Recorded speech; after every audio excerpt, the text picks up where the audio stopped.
to a story that shows how truly unhinged former Prime Minister Paul Keating has become. After dismissing AUKUS as, quote, the worst deal in history, and calling the Prime Minister incompetent for signing us up to it, Paul Keating has now labelled the head of NATO a supreme fool for his push to increase the alliance's ties with Asia in an attempt to contain China ahead of the PM's visit to Germany and the NATO summit.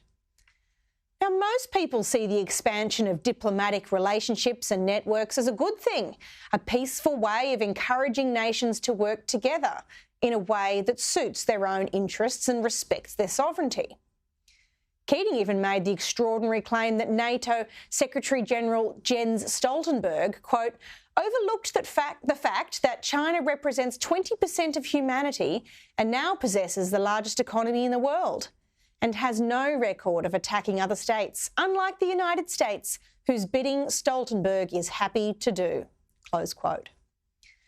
Mr Keating never seems to mention the economic coercion of Australia, human rights abuses, environmental record or arbitrary detention practiced by China in his Beijing fanboy diatribes.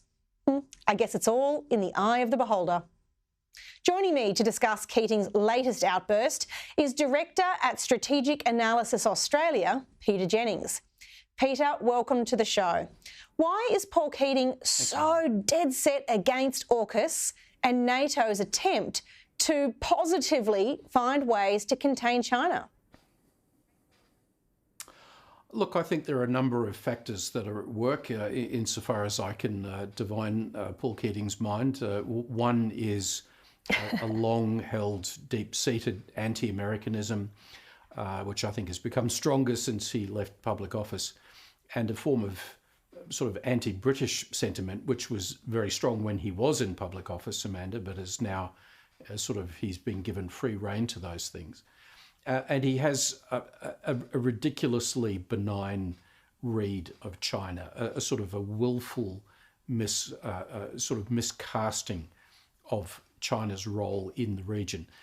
I find it quite remarkable that he says China has no aggressive behaviour towards its neighbours. When I think about 1 million Chinese troops that were fighting against Americans and us in Korea in the 50s, the invasion of Tibet in 1950, a war with India, a war with Vietnam. They almost came to a war with the Soviet Union. They staged a military takeover of the South China Sea. They threaten pretty much all of their neighbours near and far on a daily basis. And they have the fastest growing military in the world. And this is the benign China that we should just simply be accommodating whilst it's bad to talk to fellow democracies in Europe. I mean, it's absurd. And Amanda, all I could say is, there's a not so fine line between knowing when your audience is laughing with you and when your audience is laughing at you. And people have been laughing at Paul Keating for quite some time now. I do wish his friends would say to him, Paul, it's time to take a step back, because frankly, his interventions on international affairs are just becoming sad, I think is the way to describe them. Yeah, Peter, I do think he has well and truly jumped the shark, as they say. Recently, we saw motions supporting AUKUS voted down at Labor Party state conferences and motions to acknowledge Palestine getting up. Peter, you've referred to that anti-American sentiment and anti-Western sentiment that's demonstrated by Paul Keating's comments, but is that sentiment brewing throughout the ranks of the Labor Party more generally?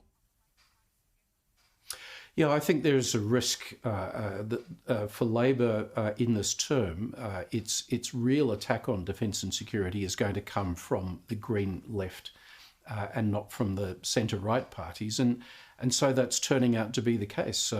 Labor, somewhat to people's surprise, became a strong supporter of AUKUS, and now they are the people that have to make AUKUS work and develop those nuclear-powered submarines. And the strongest advocates against that are people inside their own party and in the Greens and on the left of politics generally. So I think that's going to be Labor's problem, is having to persuade its own sort of reluctant side of politics that it's doing the right thing. I'd also say, Amanda, that this is something about which the centre-right should not be passive either. What Labor is doing, I think, partly to appease the left, is it's reducing defence spending. It's going soft on some things, like, for example, providing support for Ukraine. And there needs to be a strong critique of that put forward to make sure that Labor stays on the straight and narrow as far as Australia's defence interests are concerned.